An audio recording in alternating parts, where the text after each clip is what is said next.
pokea sifa. Bwana pokea sifa. Oh, jina lako litukuzwe. Bwana pokea sifa. Once more we sing, pokea sifa. Pokea sifa. Hallelujah. Oh, Bwana pokea sifa. Oh, jina lako litukuzwe. Bwana pokea sifa. Hivyo ndivyo tunavyokiri katika mkutano huu siku ya leo. Bwana, umetukuzwa, umehekimika, umeinuliwa. Bwana, jina lako ni kuu na takatifu zaidi ya majina mengine yote. Tunasema ni asante kwa maana Bwana umeruhusu tukawe na nafasi kama hii ya kuwa katika nyumba yako. Baba, tuomba chukua sehemu iliyo yako katika mkutano wa siku ya leo. Mapenzi yako na yatendeke hapa miongoni mwetu siku ya leo katika jina la Yesu Kristo. Tunakataana na kila chochote ambacho kinachoweza kupinga uhuru wa neno lako, mapenzi yako Bwana kutimia mahali hapa katika jina la Yesu Kristo. And we release ourselves to you, Lord. We release our hearts and our minds to your will, Heavenly Father, that you may have your way. We desire your grace. Speak to us this afternoon, O King of Glory. For your voice, Lord, makes the difference in our lives. Wherever you are and wherever Jesus you went, you did good. May it be so with us as we gather in your house this afternoon. Speak to us and change our lives. We thank you and we bless you. In Jesus' name we pray. Amen. May the Lord bless you so much. We can have our seats. Amen. Ni furaha sana kwa moyo wangu ya kwamba Mungu ameniwia nafasi nyingine kama hii ya kuwa katika nyumba yake na kushiriki neno lake kwetu. I don't take it for granted. Najua sio kawaida kuhubiri Januari mpaka December na kila siku Mungu anakupatia mkate wa uzima. Hallelujah. Blessed be the name of our Lord. I know many people out there who have had a burnout in ministry. But when God gives us grace, week after week, month after month, juma baada ya nyingine, we gonna offer him a heart of thanksgiving, a sacrifice of praise. Hallelujah. It's not different today. Kwa sababu ya wageni niruhusu nijitaje. Kwa jina naitwa Mchungaji Willy au Wanjie, na mimi nimeokoka na mpenda Kristo kwa neema yake juu ya maisha yangu. Si kuokolewa kwa sababu jamii yetu ilifaa zaidi au tulitoa kafara na dhabihu za kutosha, bali msalaba wa Kristo ndio asili ya mema kwangu na kwa familia yangu. Bwana Yesu asifiwe. Nasimama hapa nikileta neno la uzima nikiwa nimeokoka. Kwa sababu ya wageni, sio kawaida yangu kuhubiri bila koti. Naomba mnisamehe. Leo joto imezidi na nasikia nikihubiri nikiwa hivyo nita melt peke yangu hapa mbele na mtanizidi kunihurumia ili haitawezekana kunisaidia. So allow me today to share the word of God. Allow me to share the word of God without those things that I know we may be looking for, but it's okay. Injili ni kamili. Sawa sawa. Na hata asubuhi nilipokuwa navaa tai nilikumbuka katika hii ibada and in these services, I think ni mimi tu navaanga tai. Kwa hivyo hata siku moja nikuja bila tai na nihubiri bila tai, si itakuwa sawa? Si ni sawa? I'm pleading with you. Allow me to be myself. Nisije nikajifunga hapa na kosa hewa. Wewe ngali unasema amen, gari hapa mimi natafuta oxygen. Ni sawa tu. Pili niruhusu niseme kwa sababu ya wageni na hubiri nikichanganya lugha, sio sababu ninalemewa na lugha moja au ile nyingine. Mungu amenihurumia. Angalau nimesoma lugha 5. I have 5 languages I can convey the message, but natumianga 2 sababu hizo 2 ndizo zinaweza kueleweka kwa watu wengine. Hallelujah. So allow me to share. Ukisikia nikiingia Kiswahili, Kiingereza kidogo, sababu miongoni mwetu tuna watu wametokea mataifa tofauti na kuna kule ambako Kiingereza ni ngumu, and there are some places where Swahili is a bit of a challenge. So we mix the two to reach out to all. The topic of our day today is baptism. Baptism. Najua kuna wengi wamefunzwa hili funzo lakini kuna wengi ambao pia hawajui, na pia kuna wengi wamefunzwa vyenye haifai. So because of all those reasons, we come together here today to study what we call baptism. It is one of the foundational doctrines in Christianity. Yale mafunzo ya msingi sana katika Ukristo, moja hayo ni ubatizo. As you see, you may note from the name baptism or ubatizo, hili jina sio jina ambalo tuko nalo kilugha zetu. It was not in English, Swahili, our mother languages. All the languages we use to pronounce the name ubatizo ni utohozi. Tunatohoa lugha. Sijui kama hiyo lugha inaeleweka. We try and transliterate. Kwa Kiingereza tunaita transliteration, not translation. Transliteration, unaitoa jina hapa, ni kama jina computer. Kwa Kiswahili tunaweza ita computer, au unaweza toa jina kutoka. Hata Wakikuyu wanajua kuita jina computer, lakini wanaweza ita computer, lakini the original term hakuna jina ya mother language inatokea hiyo. Umeelewa? That's what transliteration means. So the original Greek name is baptizo. So all other languages draw their words of baptism from that Greek language called baptizo. And the reason why it is so is because there is no other equivalent word that can give us the equivalent of baptism. Even when we say burying, there is an element of baptism the word burying does not carry. If we say dipping, there is an element of baptism that dipping does not carry. If you say immerse or put inside, all those words, they are lacking some element of baptism. So as I've said, it comes from Greek word which means to immerse, to dip, to purge, all those. But in a spiritual dimension, baptism is a declaration that we have died in the flesh with Christ Jesus and we resurrect with him. So that is the real meaning of baptism. It's not just going under the water and coming up again, but baptism, it means that we have agreed to die with Christ and also to arise or resurrect with him. It's a public proclamation of willingness to suffer public shame on his behalf. Yani tunadhibitisha kwa watu wote wanaoshuhudia ya kwamba tumekubali mchana peupe, ya kwamba tuko tayari kuaibika kwa sababu ya Kristo Yesu. Unajua wale wanaobatizwa kwa giza, the Nicodemus style, wale wanaokuja kwa Yesu jioni, kile wanachokikosa ni that boldness of publicly declaring, I belong to Jesus. I am a child of God. I am not ashamed of the cross. Hiyo ndio ubatizo huwa inatupatia. Na ndio tukiangalia katika maandiko, ile ubatizo ambao tunaiona kwa maandiko sio kitu kinachofichika, sio kitu kinachofanywa sirini. Unajua ni siku gani? Ni Jumamosi, Ijumaa, Friday evening. We were here and we went to see the pool in the evening after the Friday fellowship. Nikaanza kujiuliza kwa moyo wangu, na je, pakiingia watu hapa waanze kuniambia mimi naibika kubatizwa mchana juu mimi ni CEO wa kampuni fulani au ni mkubwa fulani, lakini nikikuja jioni masaa kama haya unaweza nibatiza? And I started saying, then there is a chance that baptism might miss its meaning, because part of it is it's a public declaration. Unasema kwa watu wote, mimi nimeokoka. Those days when the early church was born, they were not ashamed of Jesus. Sio kama sisi, hawakuaibika. Indeed, just to give you an illustration, wao ili wabadilishe siku ya kuabudu kutoka Saturday mpaka Sunday, ilikuwa ili wao tofauti. All of us people in Jerusalem, there is what we call Judaism. Judaism ni watu wanaoabudu kupitia zile sheria za Musa. Sasa wao wanakusanyika siku ya Jumamosi, lakini ili iwe dhahiri kwa watu wote sisi ni kando na ni tofauti na wao, we will choose a separate day of worship. And that's how Sunday came about. Blessed be the name of the Lord. Imagine the people who are saying we want to be so distinct. Yani tuwe tofauti kabisa. Mtu akituangalia anajua sisi ni watu wa aina fulani.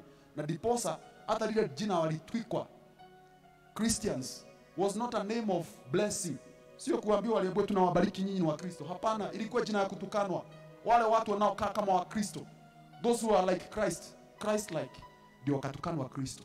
I pray that in our generation today, when people find a reason to insult us, wacha watuite sisi ni watu wanaofanana na Kristo. Hallelujah. Blessed be the name of the Lord. There are two types of baptism. We can read together the book of Matthew chapter 3. Mathayo 3. Natia msingi ujibu wa siku ya leo. Nitafanya bidii nifanye haraka mno leo, mniruhusu. So if you see me not dwelling too much on any text, I will kindly request you to bear with me because of time. There are many things I would love to share with us today. So turn together with me the book of Matthew 3 verse 11. Na kuna uwezekano nikitaja zingine sitakuwa nangojea sana. I'll make sure that I make it clear which verse I'm reading, but I hope you can be able to open quickly when I'll be doing so. Matthew 3 verse 11 says, I baptize you with water for repentance, but after me comes one who is more powerful than I, whose sandals I am not worthy to carry. He will baptize you with the Holy Spirit and fire. This is John the Baptizer, John the Baptist. Huyu ni Yohana aliyekuwa anabatiza, anayanena haya maneno. Anasema kwa wale wote waliokuwa wanakusanyika waje wabatize. Ya kwamba mimi Yohana nawabatiza kwa maji. Lakini baada yangu, after me comes another one. And when that other one comes, he will not baptize you the way I'm baptizing you. He will baptize you with fire. Hallelujah. Is that what your Bible is saying? Hallelujah. The baptism of fire. And then he also says he will baptize you with the Holy Spirit. And this is the baptism we are talking about. That is the baptism of the Holy Spirit, which I desire today. That even as we do the water baptism, that some people amongst us will also have or encounter the Holy Spirit baptism. Bwana Yesu asifiwe. Na hii ilitendeka baadaye kitabu cha Matendo ya Mitume mlango wa kwanza, Acts chapter 1, where there was fire appearing on the head of each of the apostles, and then thereafter they started speaking in tongues. That is what John the Baptist is referring to. The book of Acts 19, Matendo ya Mitume 19, natumia maandiko yote kudhihirisha ya kwamba kuna ubatizo wa aina mbili, ubatizo wa roho na ubatizo wa maji. Hili nalo lisoma, it's very very explicit. I'm reading from verse 2, Acts chapter 19 from verse 2. I'll read the part B of verse 2, not read the whole of verse 2, the latter part of verse 2, then all the way to verse 6. Acts chapter 19 from verse 2 B. Did you receive the Holy Spirit when you believed? This is Paul asking. So they say to him, we have not so much as heard whether there is a Holy Spirit. And he said to them, into what were you baptized? So they say to him, John's baptism. Then Paul said, John indeed baptized with baptism of repentance, saying to the people, and they should believe on him who would come after him, that is, on Christ Jesus. Verse 5. When they heard this, they were baptized in the name of the Lord Jesus. And when Paul had laid hands on them, the Holy Spirit came upon them, and they spoke with tongues and prophesied. This text we are reading here, tunasoma maandiko kuhusu watu Paulo aliwapata na akapata watu wameokoka. Kisha baadaye kauliza, je, kwa nini ni aina gani ya ubatizo nyinyi mlipata? Na wakamjibu kweli kweli wakasema, us, when the gospel was preached to us, tulipata ubatizo wa nani? Wa Yohana. We received the baptism of John. And Paul clarified to them the difference between the baptism they received and the one they will receive right there. Hii ni maanisha hivi, hata kama umebatizwa na moja, ni vizuri ku-upgrade. Siku kiingia zuri unachukua. Kanisa, Bwana Yesu asifiwe. Usiniache hapa nikiwa kivyangu. Ukiingia kwa duka, upate leader yenye ulikuwa na vaa limechakaa, umelipiga pasi, limeanza kufifia, kuisha rangi na nini, na kuisha fashion pia. Uingie kwa duka upate lingine nzuri zaidi, tena kwa bei ambayo unaweza afford. Si unanunuanga? Hallelujah. So hivi ndivyo ilifanyika siku ya Paulo. Alipata watu ambao wameokoka, alipopeleleza kuuliza maswali akapata ile ubatizo alipata ni tofauti na ile ambayo imeletwa na Yesu ya kisasa. Sasa wakati wa John the Baptist wa kubatiza ulikuwepo ndio, lakini muda umefika wa wao kupokea ubatizo mwingine ulio better kuliko the first one they received. He told them the baptism of John the Baptist was for repentance. Yani unaweka kwa maji iwe ishara ya kwamba umetubu. Lakini kuna ubatizo mwingine wa Roho Mtakatifu na kisha baadaye wa kuingia kwa maji. And this is what the Bible says. Paul laid hands on them. First they received the baptism of the Holy Spirit, and then they were baptized. Blessed be the name of the Lord. That is what verse 5 is saying. They were baptized, and then Paul laying hands on them, they received the Holy Spirit. And therefore I would like to pause here and say, church, wakati uliokoka, ni ubatizo wa aina gani ulibatizwa? Kuna wale katikati yetu hawajaibatizwa hata moja. And you are the candidate for baptism today, right now. I'll show you why. Number 2, kuna wale ambao walibatizwa na ubatizo ambao haukukamilika. Lakini Yesu ameahidi ubatizo mwingine, which is first, number 1, of the Holy Spirit, fire and the Holy Spirit, and number 2, the baptism of water. So kama hukubatizwa kwa maji, au kama kubatizwa kwako ni kubadilishwa jina, which you shall see a little later, basi kuna some gaps in the baptism, and what the Lord is calling you today to do is to be baptized. Bwana Yesu asifiwe. Sasa nikiwa nimepeana huo msingi, si uniruhusu sasa nikolee kwa moja. I want to focus on one, the water baptism. Na siku ya leo ningetamani kujibu maswali 5. Pengine muda ukiruhusu nijibu 6, but I'm targeting minimum 5. I want to answer 5 questions on baptism. And I believe the majority of them, dizo watu wengi hapa wameingia katika nyumba ya Bwana wakiwa na maswali kama hayo. Au ninapohubiri hapa kuna watu wanazidi kupata swali moja au maswali mawili au maswali 3.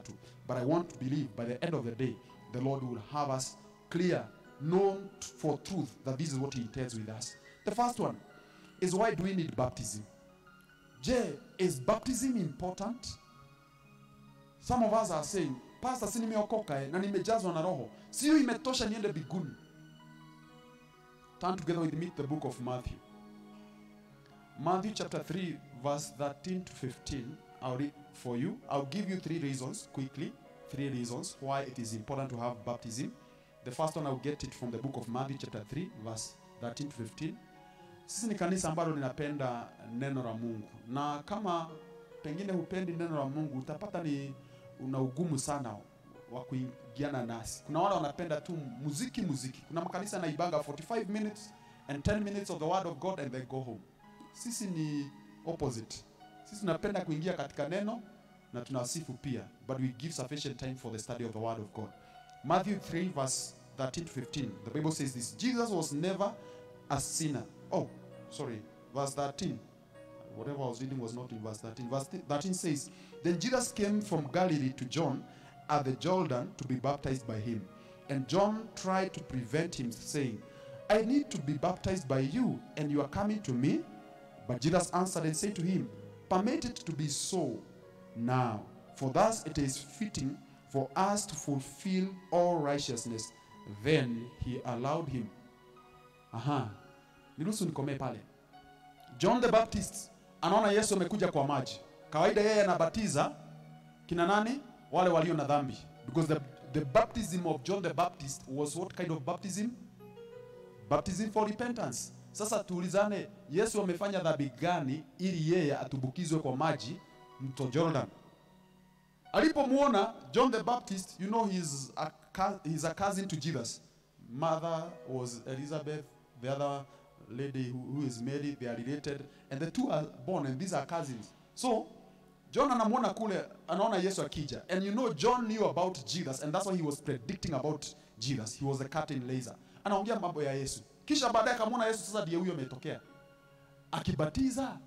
Hata kama ni wewe, sema wewe ni mchungaji wa kanisa fulani, alafu Yesu akuje, na wale wengine wanakuja, unawaweka kwa maji, unakuja na unawaambia, wewe nyinyi policemen msichukue hongo, nanyi kina nana msifanye hivi, anawatubukiza hapo. Alafu uone Yesu amekuja, yeye utamwambia nini?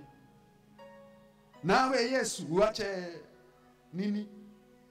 Hana dhambi. So John saw him, akasema hapana, wewe ni unafaa niweke kwa maji.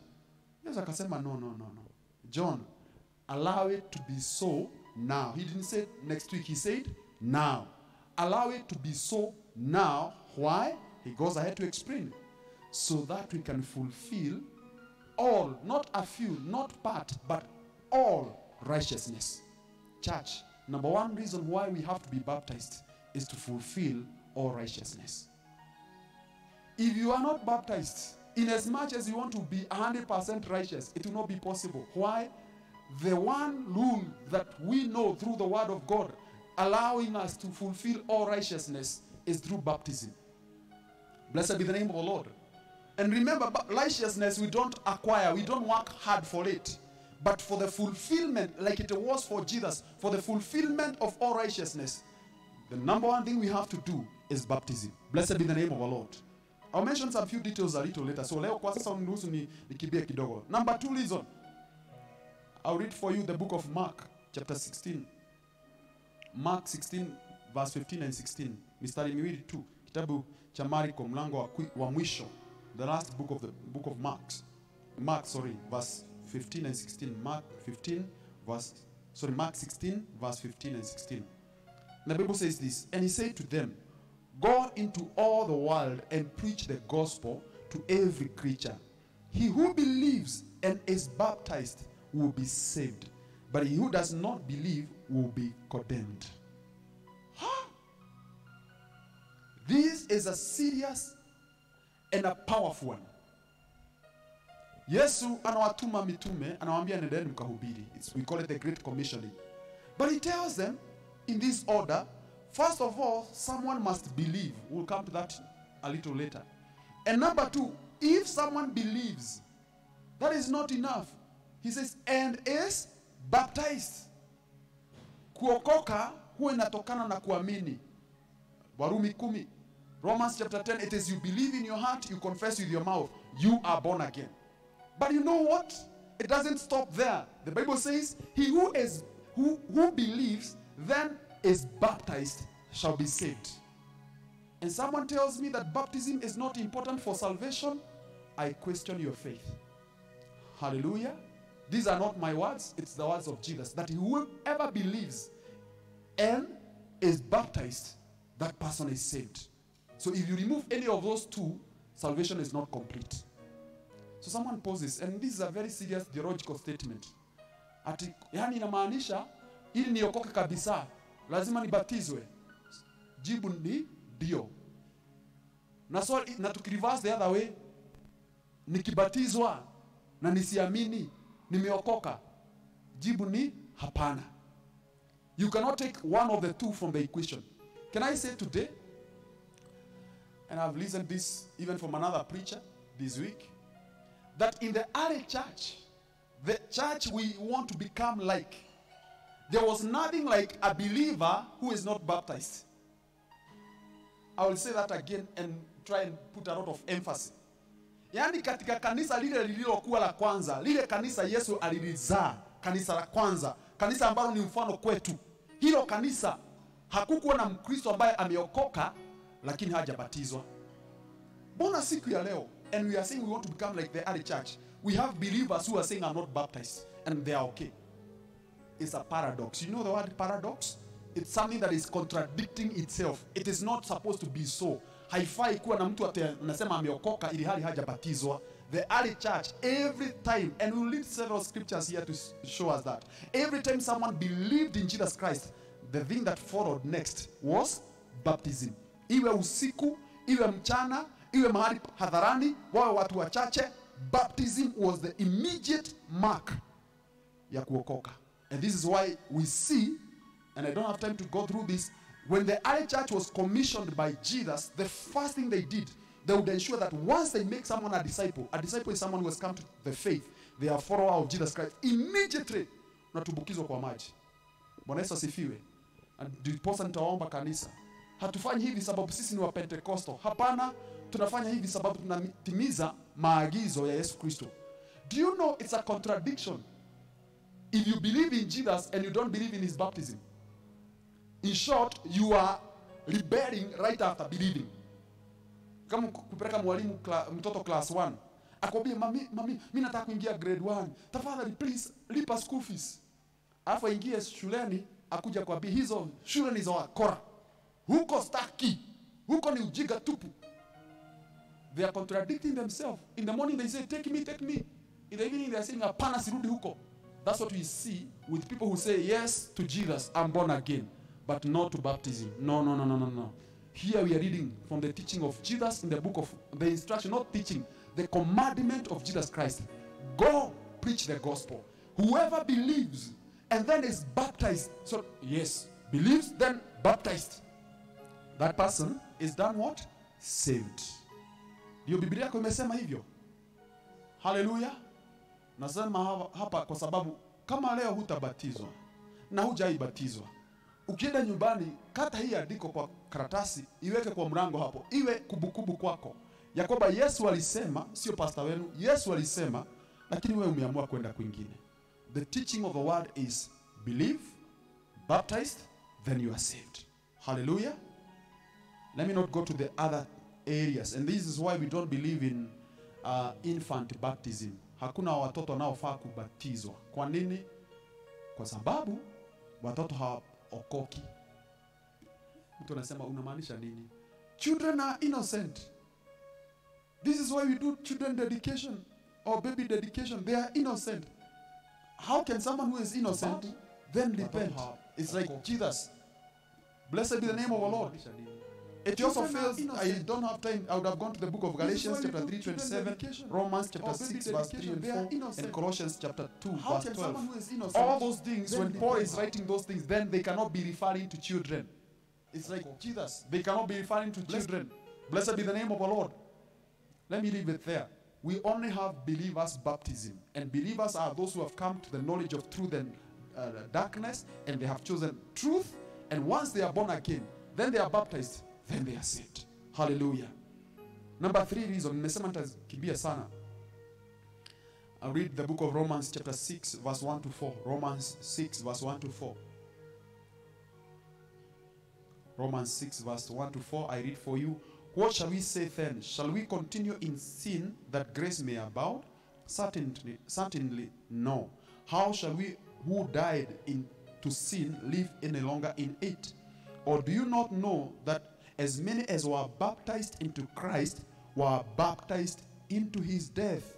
Therefore, we are buried with him, and through baptism into death, that just as Christ was raised from the dead by the glory of the Father, even so also should we walk into the newness of life. Allow me a pause there. I jump to Colossians chapter 2 verse 12. Colossians 2 verse 12. Colossians 2 verse 12 says, I'm reading part B, it says, buried with him in baptism, in which you also were raised with him through faith in the working of God, and raised him from the dead. This number 3 reason says that we, through baptism, go to death of the flesh with Christ, and then we resurrect with him. Is what I said at the beginning. In short, baptism is the only thing that we do as Christians that helps us identify with Christ's death and his resurrection. In his death, we never died at the cross. But when we go to the water, you go under the water, you literally die. The fresh part of you, the man who is of the flesh in you dies. But as you come out of the water, you are resurrected. And this is what Paul is writing to the church of Rome, the church at Rome, and the church at Colossae. He is telling them that you died with Christ. You went down with him in death. And because of this, you will also resurrect with him. Blessed be the name of the Lord. Hallelujah. May I urge us, church here, even if many other people and other churches or denominations trash or wanaichukulia urahisi ubatizo, wewe sababu unaelewa maandiko usichukulie ubatizo kwa urahisi. Ubatizo inamaanisha tunaingia pamoja na Kristo chini ya maji, kisha tunafufuka na yeye. Mwili wako unaingia katika uovu, unakufa uovu, alafu kisha baadaye unafufuka in the newness of life. That is what the Bible is saying. You resurrect in the newness of life. Bwana Yesu asifiwe.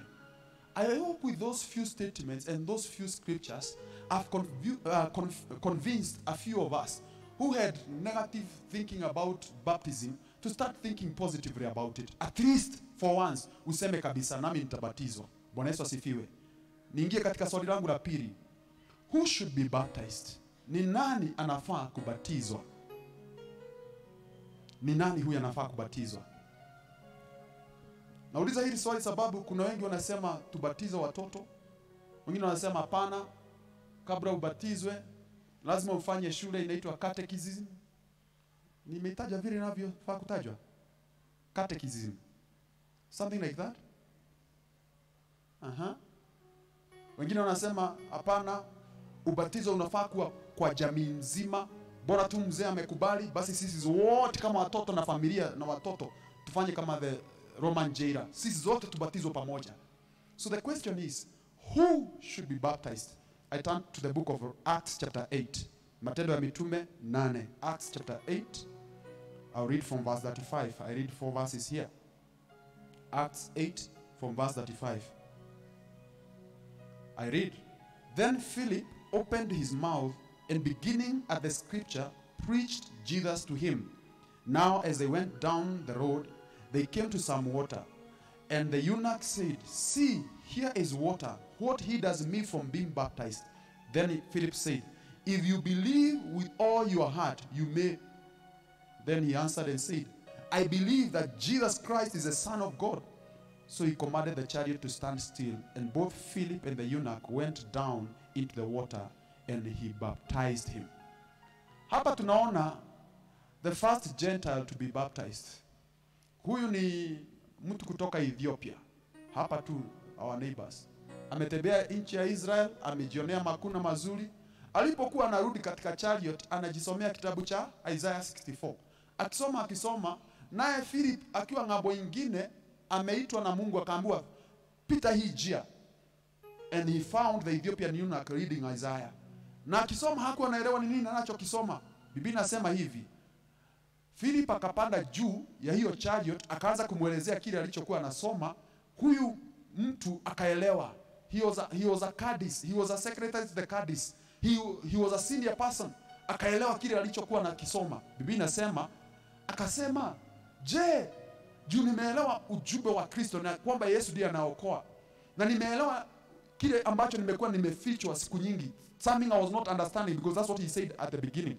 How can I understand unless someone explains to me? And here is Philip explaining. Sasa akasema, basi wakafika mahali palipokuwa na maji, akasema, juu maji ndio haya, na mimi ndiye huyu ambaye ameamini. Ni nini itanizuia nitubukizwe, nibatizwe? Philip akamwambia, there is something. There is something that can prevent you from being baptized. Alimuuliza nini? Nimewasomea hapa mstari wa 37. He asked him, do you believe? Je, unaamini? Kwa sababu kama hakuna imani, yani kama hujaokoka, hujamkubali Kristo, basi hufai kubatizwa. I'm posting there so that I can ask, then why do we have church denominations that baptize without believing? Which Bible do they read? Blessed be the name of our Lord. The belief comes first. He is telling him, Philip is telling him, you cannot be baptized unless you believe. And the man confirms to Philip, I'm not asking you this question because I doubt my faith. I believe that Jesus died and resurrected. Ili uelewe, somi tu Isaiah, najua hii mambo umenielezea saa hii kumhusu Yesu, na iamini. Biblia inasema, aliposema anaamini, Philip akamwambia basi tushuke, tuingie kwa maji. And the term which is given there is entered into. I hope that is what your Bible is saying. And this is why we come and conclude. There is no way you can go into the water unless there is baptizo or immersed. You are going down under the water. They went under the water. He was baptized and they came out of. Hata Kigiriki nasemanga vizuri hapo sana. Into and out of. Kuingia ndani na kutoka nje ya maji. There's something I want to pause and ask here. Unajua hapa tuko Nairobi, na Nairobi kuna starehe zake. Sivyo? Kuna starehe zake. Nikiamua leo nifanye ubatizo kama ya Philip, kuna watu watakubali? Na maanisha hauko umejiandaa. Was the Ethiopian eunuch ready for baptism? Did he know that he's coming for baptism? Unajua ni Nairobi tunakujanga na starehe zingine na nyingi na nzuri. Nabeba maguo za kubadilisha, najipanga, najua nitabatizwa. Siku za kina Philip, ukiokoka ni papo hapo vile ulivyo. Hakuna kuangalia nywele. Unajua nienda kubatiza watu wengine wanasema anaingiza mwili, anabakisha kichwa juu. Ladies, mturuhusu. Baptism means baptism. Unaingia wewe wote. Hata kama ndio unaweka, zinaita kwa kariketi au nini. Zile vitu zinakatakata nywele kiguzo maji. Whatever it is, palm na nini. Ukibatizwa ni wewe wote. The interesting thing is, the Ethiopian eunuch was not ready. Hakuwa ametoka nyumbani. Na niulize, alikaukia wapi? Alibadilisha wapi? Si alienda akikauka kama vile Wakikuyu wanaendaga, wanasemaga. Alienda akikauka. Unaingizwa kwa maji. Philip ndiye huyo anamechukuliwa na Roho Mtakatifu. Na amechukuliwa akiwa wete, anaenda kwa hewa pengine kidrop maji. Eunuch ndiye naye huyu ameingia kwa chariot. Wale unajua wengine wote ni wadogo wake, they are his juniors. Wanamuona jamaa huwa anashangaa. He is a senior man, yet he is willing to go down into the water. Na akwambia wale waliokuwa na nyinyi hamkubali, hii injili mimi nimeikubali, kujeni. He never bothered them. These are his drivers, ni watu wa mkono wake, na yeye amekubali. He says, because I believe, what will prevent me from being taken to the water? I ask some of you today, be that bold. Wacha kusema, nitagojea mpaka ile siku nitatoa hizi pieces zangu. Hii mafuta nitaipunguza, ili nikiingizwa kwa maji, nywele yangu isikatike. If you are there, in the days of those early apostles, their faith was radical. Hallelujah. Ati mimi sina mavazi. Si leo mwingine akibatizwa tukupatie maguo yake. Kwani kuna nini? Bali ya kusema hapana, sometimes Nairobi bila manguo, watu wataona niko. Those days, faith came first.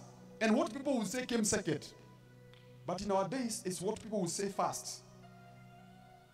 Na pastor ukinibatiza unipeleke pole pole, mnajua mimi ni wale wa mstuko, sijui ni baptism, you go.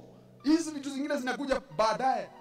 Some of you pastor, daktari anasema niko na inaitwa homophobia ile ya maji, hydrophobia. Unajua anaingia tu mguu inatoka. Baptism, there is nothing like that. Christ deals with all those things in one go. Blessed be the name of the Lord.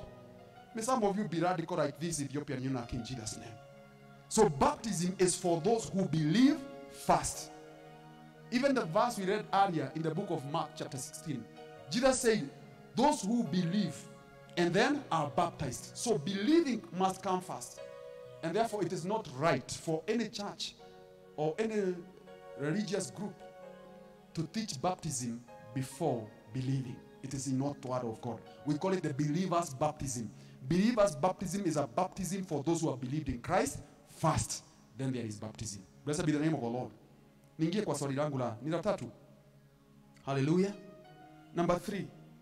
We answer the question is, when should I be baptized? Or when should we do baptism? Should baptism be done just before Christ comes back? 1 minute after baptism, believing? After going 3 years of classes and teachings and believing? I'm saying this because I am well aware that there are some church denominations that take people through a 3 years lesson. And then once you pass a certain exam, that's when they take you for baptism. But when I look at the teachings of Jesus, that is far from truth. I read for you the book of Matthew chapter 28. Matthew chapter 28. Verse 19 to 20 says this. Matthew 28. Wacha tuone kama amekubali kabisa, tuone kama ameokoka. Mpe muda. Usimbatize tu haraka haraka hivi. Usimpatie certificate. Wacha tumpe muda aonekane kama amesimama. Matthew 28 verse 19 and 20 says, go therefore and make disciples of all nations, baptizing them in the name of the Father, Son, and the Holy Spirit, teaching them to observe all things that I have commanded them, and lo, I'm with you always, even to the end of age. In short, Jesus is giving a command of how things will go. That is, number 1, you make disciples. Number 2, you baptize them. And then number 3, you teach them. So the question is teaching and training in Christianity, what we call discipleship, coming after baptism or before baptism? Hallelujah. Are we going through scriptures together? From the word of God we learn here today that baptism comes immediately after believing. Go make disciples. You're made a disciple once you believe in Jesus Christ. Number 2, baptize them. How? Not in the name of Apostle so-and-so, Bishop Uiri. Hallelujah. No. And we will see why in the scriptures. Don't baptize them in the name of other people. Baptize them in the name of the Father, Son, and the Holy Spirit. And number 3, teach them. So teaching comes as a consequence after someone has believed and is baptized. So in this church, allow me to practice what I see in scriptures. If someone gives his life to Jesus today and there is baptism water there, then today they go home baptized in Jesus' name. Hallelujah. Now, what we are seeing here is what we call the Great Commissioning. But do you know the disciples started practicing it? Tafadhali, I don't know whether I'll be able to read. Let me give you examples. In the book of Acts chapter 2, verse 38 and 39, Acts chapter 2, verse 38 and 39, this is the day Peter was preaching after the Holy Spirit came down. On that day, Peter, when people asked, what shall we do? He told them, believe and then be baptized. So that day, people believed, the 3,000 of them, and they were baptized at the pools which were outside the temple courts. Blessed be the name of the Lord. So baptism happened instantly. Peter amehubiri, watu 3,000 wameokoka, wakiingizwa kwa maji. The book of Acts chapter 8, we have read about the Ethiopian eunuch. Acts chapter 8, that 6 to that 8. This eunuch believed and immediately akaingizwa kwa maji. Then, the book of Acts chapter 9, verse 17 to 18. Hizi zote zisomi, na lakini naamini utazisoma. Acts chapter 9, verse 17 to 18. Hapa ni Paulo alipokubali, when Ananias came and laid his hands on him, and then shackles or shells came from his eyes, zikaanguka. Biblia inasema Paulo alipokubali, papo hapo Paulo akabatizwa. Bwana Yesu asifiwe. I'm showing you that the command of Jesus Christ was obeyed by the early church. The question is, why is the latter church not obeying? Tuko pamoja? Bwana Yesu asifiwe. Niwape mifano ya mwisho miwili. In the book of Acts chapter 10, verse 46 to 48. Peter is in Cornelius' house. Ametumwa na malaika wa Mungu. Roho wa Mungu amemtokea akamwambia, enda nyumba ya Cornelio, muhubirie. Alipomaliza kuhubiri, kilifanyika nini? Hata kabla amalize kuhubiri, wamejazwa na Roho. The first baptism has taken place. They are speaking in tongues. Then Peter asked, if these people have received the rubber stamp from heaven, or the confirmation that they are the children of God, they have already believed even before niwaongoze maombi ya toba. Kama wamekubali, wamepokea Roho, who am I to deny them the water baptism? And that night, the Bible says he baptized the whole people, that group of people that was gathering there. Bwana Yesu asifiwe. Ya mwisho, in the book of Acts chapter 16, Acts 16 verse 34 to verse that 1 to 34. Acts 16 verse that 1 to 34. Inaongea kuhusu Paulo and the Philippian jailer. Paulo ameshikwa, amewekwa kwa jail. Paul and Silas walipotokewa na malaika wa Mungu, milango ikafunguka, minyororo ikaanguka. The jailer asked, akachukua panga ajinyonge. Paulo akamwambia, hapana, usijinyonge. Sisi hatujaondoka, hakuna hata mfungo mmoja amepotea. Sisi zote tuko hapa. Akasema, basi nielezeni kuhusu imani yenu. He took them to his house. Kwa nyumba, Paulo akahubiri, familia nzima ikaokoka. Biblia inasema kilichofuata ni nini? Huo usiku walibatizwa, alafu Paulo akajirudisha kwa jela wakiwa na Silas. Mission accomplished. Hallelujah. I like such a kind of apostles in Jesus' name, who do not run away from jail. Kama ni jela tumeitwa ni jela. But when an opportunity to preach the gospel for one night only, they went out to the Philippian jailer's house. They preached the gospel. The whole family got saved. Napo ndio watu wanasemanga ati Paulo alisema hivi, this salvation belongs to you and your children. So watu wakasema hii household iliokolewa ni mpaka watoto. My mom calls me a son. Na lugha yangu ya mama, son na child is the same, one and the same thing. So largely, this is what it means. It's not referring to people who are babies. It is referring to a generation, you and your sons, a generation after you, this kingdom of God. And these are the words of Peter. When Peter preached this gospel, he said in Acts chapter 2, this salvation belongs to you and your children. He is not saying that this salvation of baptism, then it is for you and your children must be baptized together. Acha nisingie hiyo sana. Huwa naona watu wanajaribu kutohoa lugha ili fit their own interpretation and the way they practice Christianity. Inaniumiza kwa moyo. The basic truth here we find from the word of God is Paul and the Philippian jailer, when he got born again, he baptized them that night. Bwana Yesu asifiwe. Kumaanisha, sasa kama umekaa miaka 25 na hujabatizwa, si unaona umegojea sana? Hey, si unijibu tafadhali. Kama umekaa 25 years kwa wokovu, si umengojea sana. Ilifaa ile siku likubali hiyo siku utubukizwe kwa maji. And this is why as a church we've put that pool there permanently.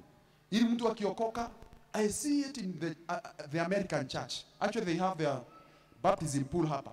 Kukiitana altar call, nani ataokoka? Mzee anatokea hivi. Nakwambia kabla urudi kwa kiti, umeingia kwa maji. So ukikuja hapa, wacha simu kule nyuma. Hallelujah. Wacha simu, wacha hizo pesa huko nyuma. Juu ukikuja kuokopa hapa, unamalizia wapi? Kwa maji. And I like it. Because this is how it was practiced those days. Sio kusema, mhubiri, leo siko nimejipanga, sina mavazi, sijui nini.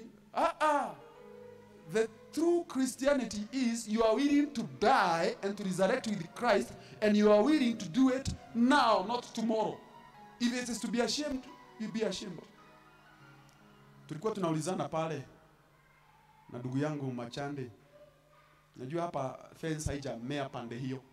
Kienda baptism, kuna uwezekano watu wanaangalia, mnibatize saa zile hakuna motorbike inapita hapa. Mgoje hakuna mtu kwa barabara, nigizo kwa maji saa zile hakuna mtu anaona. So saa zile hakuna mtu kutoa alafu unakimbia unajificha. What kind of salvation would that be? Mpaka tukafikiria au tuweke mabati pale in case patokee mtu anayeaibu.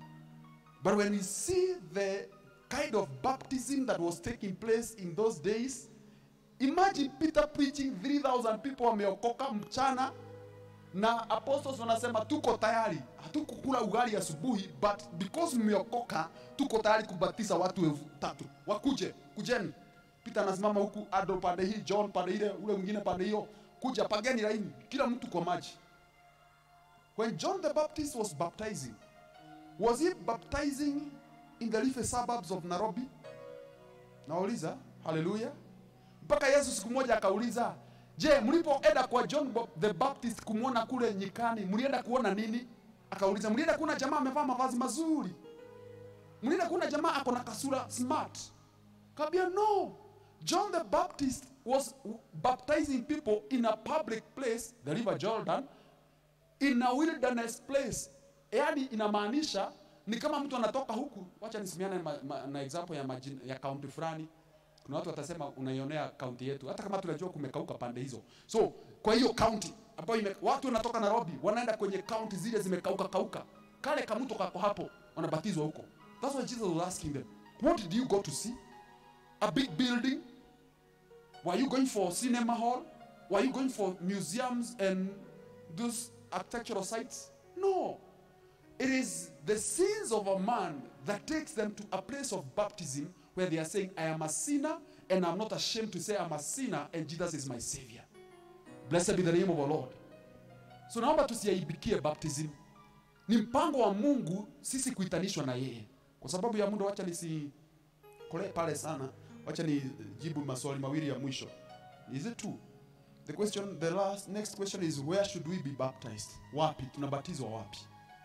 Na nadhani hii itajibu maswali mengi sana. Jamaa anaitwa John the Baptist alibatiza mto Jordan. In the book of John chapter 3 verse 23 we read, John 3 verse 23 we read, now John also was baptizing at Aenon near Salim, because there was much water there. And they came and were baptized. Let me close that section there. You can read later in the book of Mark chapter 1 verse 4 to 10. Mark 1, 4 to 10. And the rest of the stories I've mentioned earlier on in Acts 2, Acts 8, Acts chapter 16. All these places, one thing you'll find very common is that where baptism took place is a place where there was plenty of water. Hallelujah. Mpaka jana usiku nikafikiria, au hii baptism yetu pool tuiite Aenon. Tuirename Aenon. Sababu mahali Yohana Mbatizaji alienda kubatiza, Biblia inasema palitwa nini? Yes, it is along the entire river Jordan, but there is one particular place where John the Baptist knew. Wakikuja kubatizwa hapa, maji haitakuwa kwa ankle level. Wakikuja kubatizwa hapa, maji inaingia huku au inafika hapa. Ukiingizwa ni kuingia kuzama. Hallelujah. Nilipoanza kuambia mafundi watujengee pool, nilikuwa nawaambia angalia hapa, guza hapa, hapa. Na sio yako, unajua wengine wao ni mafundi. Nawaambia yangu. this is the minimum we can do, 1.5 meters. Hey, that's so deep. No. John the Baptist alibatiza watu mahali palikuwa na nini? Maji mengi. Is that what the Bible is saying? You know, when I was growing up in the village, kanisa za kwetu zile za Kipentekosto zote, they were all branded. Na wazazi wetu wakatuambia msiende hizo makanisa za maji mingi. They were all called kanisa za maji mingi. Hata tukikuwa tulikuwa tunaziita kanisa za nini? Za maji mingi. Now wacha nikuambie, there is a big river out hapo kwetu chini. Anytime they would want to do baptism, there was no stories. Actually, they went almost to the deepest place. Mpaka sisi tunaogopa. Na nakwambia wakianza baptism, wenye kuiba sifu wanachukua drum. Wanasifu, watu wanaingia kwa maji, wanatolewa, and we would enjoy it as boys. Kwanza kuna kilo kubwa hapo, tulikuwa tunalala hapo kwa kama boys. Tunashangilia, tunafurahia. Yani we watch in amazement. Mimi nakuja Nairobi, napata watu hata wanaogopa maji. Sasa kama unaenda kwa shower, tuongee ukweli. If you shower, why should you fear water? Tuliangalia na ministers wa hili kanisa. Tukaangalia temperatures za leo. They will be at their peak. Saa 1, saa 7:30 mpaka saa 8. Weather forecast imeingiana na mipango ya Mungu. We will be having 28 degrees. Kawaida mwili wako iko 26, 27 hapo. Si ni kweli? Sasa 36 na 7. Sasa tukiweka kwa 28. Hausikii baridi. Tunakudukiza ndani. Unasikia umetokea. Na kuna wale wanaopanga maji baridi. Si leo uruhusu tukiwa na Mungu tukuingiza kwa maji. Bwana Yesu asifiwe. Why? There is plenty of water out there. There's a reason why I'm saying this. Some churches, even when they have abundance of water, would want to use a sprinkle. Nakuja hapa, mchungaji anaweka mkono kwa bowl, I baptize you. Mwingine next, I baptize you. Sasa nauliza, Ethiopian Union akanasema, as long as kuna maji hapa, what will prevent me from being baptized? As your pastor, I'm also asking. Now that God has given us a pool here, what would make me baptize you with a cross on your face? Naweka kidole kwa maji. Na kuna maji hapa. The Bible is giving us an illustration. There is abundance of water. Everywhere there was baptism, there was abundance of water and people were baptized. How some of them were baptized at night, like Philip Paul and Ethiopian jailer, we don't know. How some others were baptized, unaona kwa mfano kuna hawa wenye Peter alihubiria 3,000, they were baptized outside the temple court where people used to wash their feet hapo nje. That's hapo ndio walibatizwa. How they were baptized we don't know. But what we see as a practice, when the Ethiopian eunuch went into the water, the Bible says he went into and out of. When Jesus came to be baptized in the book of Mark chapter 1, he went into and out of. So when your pastor is about to baptize you, he'll take you into and out of. Mimi siwezi igine. Imagine mimi siwezi. Na unisamehe kwa hiyo. Hallelujah. Because tuko na maji. Hata nilikuwa naambia the gentleman to look, angalie kwa ile tank, hakikisha tuko maji ya kutosha. Tumekulipia maji ya kubatizwa. Hallelujah. So that nobody goes home with any excuse. Blessed be the name of the Lord. Time fails me to go to all the other details. But you can go study about this by yourself. The last one. Who should be baptized? Who should be baptized? Sorry, I asked, you only jibu, who should be baptized? The question I should answer now is, who should baptize? Not who should be baptized, but who should baptize. Nani anafaa kubatiza? Kuna kikundi kinaitwa Anabaptist. Wale wamesoma historia ya kanisa. Kuna kikundi kinaitwa Anabaptist. Na kuna 3 major reform leaders. One of them aliongoza kikundi ambacho kilianza kubatizana wao kwa wenyewe. Unaelewa? Juu wameona kwa maandiko hakuna mahali kuna sheria na masharti yani nani anafaa kubatiza. So wakihubiri fulani akiokoka anakubatiza. Naye kesho anabatizwa na mwenye alibatiza. And there is a bit of disorder here. Let me give you references. I'll not read, but in the book of John chapter 4 verse 1 to 3. John chapter 4 verse 1 to 3, there was a controversy of who should baptize. Watu walikuja wakasema, bona Yesu anabatiza watu wengi kuliko Yohana Mbatizaji. Na hapa ndio tunaandikiwa na Biblia in verse 3 that Yesu mwenyewe kwa kweli hakubatiza.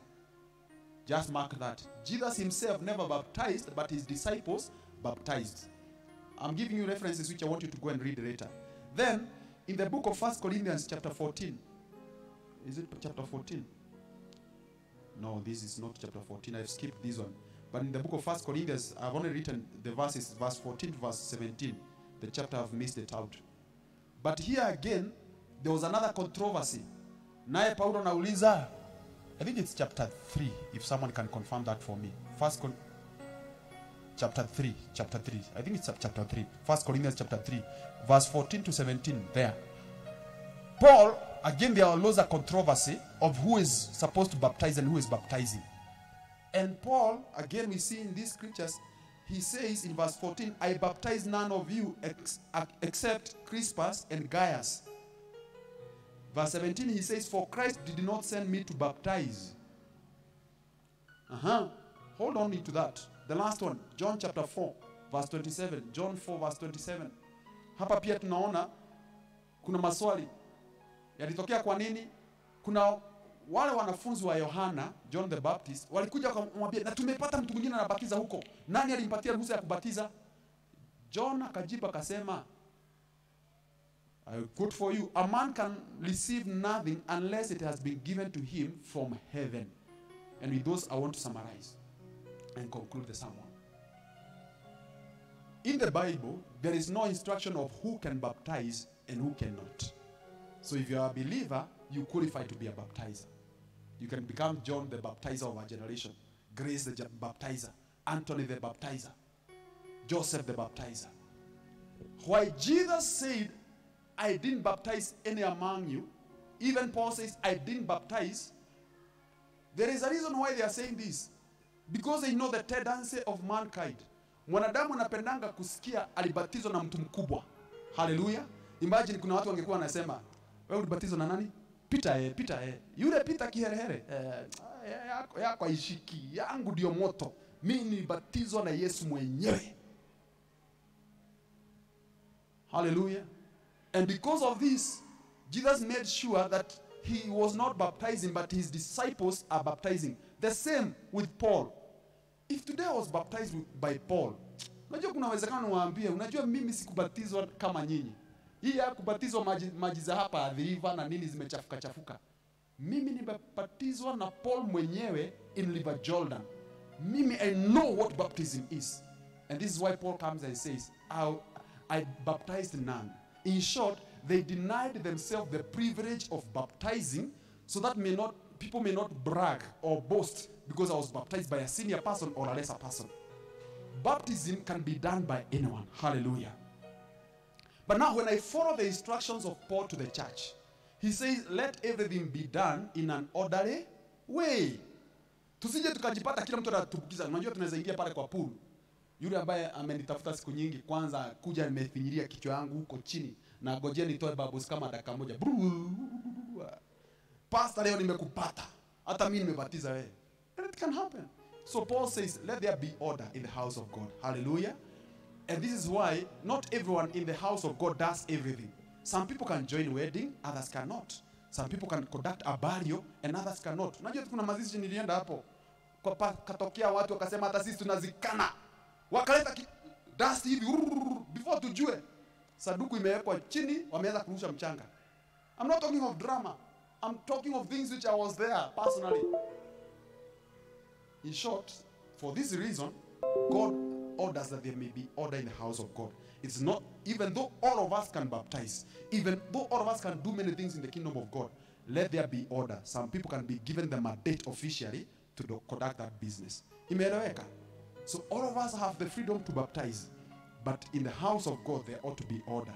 And this is why some people are given the task to conduct baptism and others to be baptized. Blessed be the name of the Lord. And whoever baptizes you does not matter. If you tell me, my village pastor baptized me, it is enough. Mimi mwenyewe ni kina nani, tulikuwa na watu jana. I was in an occasion in Muranga and I was showing them the river where I was baptized. where I was baptized, even the pastor is no longer there. The church, ilisha. But does that mean ubatizo wangu ilisha? I'm just asking. No. I'm baptized. And that's all. And I'm a new creature. Blessed be the name of the Lord. I hope through the word of God, I've managed to convince as many as those who are not baptized will be baptized. And preferably today. Hallelujah. Kama hujabatizwa, wacha siku ya leo ikuwe ni siku ya tuiite mazishi ya ule mwili wa mzee ili ufufuke ukiwa katika mwili mpya. I had a testimony this week of someone who had a serious tattoo. Ilikuwa imekataa kutoka kwa mwili. Hata kitolewa na mashini inakuwa ni shida. Sasa huyu jamaa hakuwa anataka kubatizwa hadharani watu wakiona. Kwa nini? Kuna kitu wataona. The tattoo was the image of Satan himself. He was living the world and he practiced those things. So one day, akaenda to a baptism. And as he went down the water, when he came out, the tattoo was gone for good. No pain, no feeling. Hakujua iliondokaje. Why? In baptism, there are miracles that happen. We kill the man of the flesh. Some of you may be saying, I'm struggling with the flesh, I'm struggling with this and that. All God is asking you today is simple. Go down to the river. Go down the baptism. And some of the things you have struggled with in the fresh nature will be gone. Blessed be the name of the Lord. I'm praying that I've convinced as many through the word of God that it is good to be baptized. I want us to bow our heads down in Jesus' name. Father, we say thank you. If you could send us a word like this, Lord, we don't want to be found disobedient to that which you said that we should do. The Bible says you told the disciples, go preach the gospel to the kingdom, and whoever believes be baptized, and he shall be saved. Father, today we want to obey your word. We know this is not a suggestion. You commanded us to preach the gospel, and after the preaching, many will be saved. After those who have come to faith, they will be baptized, and thereafter be taught in the ways of the kingdom to become disciples to the kingdom. We bless you, Father, because we believe today is that occasion and that very moment you've given to us to practice that which you have taught us, Lord.